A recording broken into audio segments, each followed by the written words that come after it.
అదేవిధంగా మీరు టీవీ ఛానళ్ళకు కూడా ఒకటి చెప్తున్నా, మీరు పోయి ఒక హాస్టల్ల పరిస్థితి చూడండి. దుర్భరమైన హాస్టల్ బిల్డింగ్లు, దుర్భరమైన కాలేజ్ బిల్డింగ్లు, ఎక్కడ కూడా ఒక మనశ్శాంతిగా పిల్లలు ఉండే పరిస్థితి లేదు. చలికాలం వస్తే గీజర్లు ఉండయి, ఒక కప్పుకుందామంటే రగ్గు ఉండదు, పండుకుందామంటే మంచం ఉండదు, తిందామంటే అన్నం ఉండదు. ఇదా రాష్ట్రంలో విద్య యొక్క పరిస్థితి? ఇదేనా ముఖ్యమంత్రి గారు? మీరు ఈ విధంగానే ఉంటున్నారా? మీ ఇంట్లో పిల్లలు ఈ విధంగానే ఉంటున్నారు కదా? గతంలో నువ్వు అనేక సార్లు వేరే ముఖ్యమంత్రి ఉన్నప్పుడు అన్నావు నీ మన్మడు గీబియ్య మీద తింటున్నావు, మళ్ళీ ఈరోజు నీ మన్మడు గాబియ్య మీద తింటుండా, నీ మన్మడు సల్లిందతో స్నానం చేస్తుండా, నీ మన్మడు ఏమంటారు ఎలుకలు గరిచే దగ్గర మీరు చూస్తే కీసర దగ్గర అమ్మాయిని 3 సార్లు ఎలుకలు గరిచినాయి, ఒక దగ్గర బల్లులు వాడి విషప్రయమైనాయి.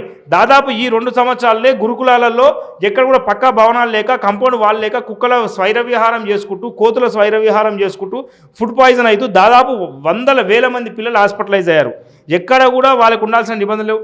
ప్రైవేటు కాలేజీలు, ప్రైవేటు యాజమాన్యాలు ఏదైతే తెలంగాణ ఉద్యమంలో అనుకున్నారో ఈరోజు విచ్చలవిడిగా నారాయణ, చైతన్య అనే సంస్థలకైతే దానికి అడ్డు లేదు, అదుపు లేదు. ప్రభుత్వ నిబంధనలు ఉన్నాయి, ప్రభుత్వం యొక్క గైడ్లైన్స్ ఉన్నాయి, వాడిని నిర్ణయించిన ఫీజు వాడు తీసుకుంటాయి. ఇప్పటికీ ఒక్కొక్క నారాయణ చైతన్య కాలేజీలలో పిల్లలు అడవులుగా చచ్చిపోతున్నారు. దానికి ప్రభుత్వం ఎప్పుడైనా ఎంక్వైరీ కమిషన్ వేసిందా? ఓ జ్యుడిషియరీ ఎంక్వైరీ కమిషన్ వేసి అది ఎందుకు ఇట్లా పిల్లలు వస్తున్నారు అనేది ఉందా? ఫీజులు దోసుకోవడం, కమిషన్లకు అలవాటు పడ్డ ప్రభుత్వంలో పేదలకు న్యాయం ఎట్లా జరుగుతుందని చెప్పి అడుగుతున్నా. ఇప్పటికైనా రాహుల్ గాంధీ గారు ఏదైతే మాట ఇచ్చారో దాని ప్రకారం పిల్లలకు పూర్తి స్థాయిలో ఫీజులు చెల్లించాలి. ప్రతి సంవత్సరం గ్రీన్ ఛానల్లో ఇస్తున్నారు ఇంక మొగోళ్ళు. అరే ఉన్న ఫీజే ఇస్తలేరంటే ఇక గ్రీన్ ఛానల్ ఇస్తా అని చెప్పారు. కాబట్టి ఈ బూటకపు మాటలు, మీ యొక్క అబద్ధపు మాటలు, గత ప్రభుత్వం బకాయిలు పెట్టింది మేమెందుకు ఇస్తామంటారు కదా, గత ప్రభుత్వం సెక్రటరీ కట్టింది నువ్వెందుకుంటున్నావు, గత ప్రభుత్వం యొక్క కార్లు మీరెందుకు వాడుకుంటారు, గత ప్రభుత్వంలో వచ్చే బకాయిలు మీరెందుకు వసూలు చేసుకుంటారు? పేద విద్యార్థుల దగ్గర గత ప్రభుత్వం, ఈ ప్రభుత్వం, ఆ ప్రభుత్వం అయిన మాటలు వద్దు. మీరు మొన్న మాట్లాడుతూ ఆయన ట్రైనింగ్లో ఏమన్నాడు, అవసరమైతే రాహుల్ గాంధీకి 1000 కోట్లు కలెక్షన్ చేసి ఇస్తాను కదా, 6000 కోట్లు మా పిల్లలకు కలెక్షన్ చేసి, నీ దుర్మార్గపు మాటలు ఎందుకు? నువ్వు పిల్లల కలెక్షన్ చేసి.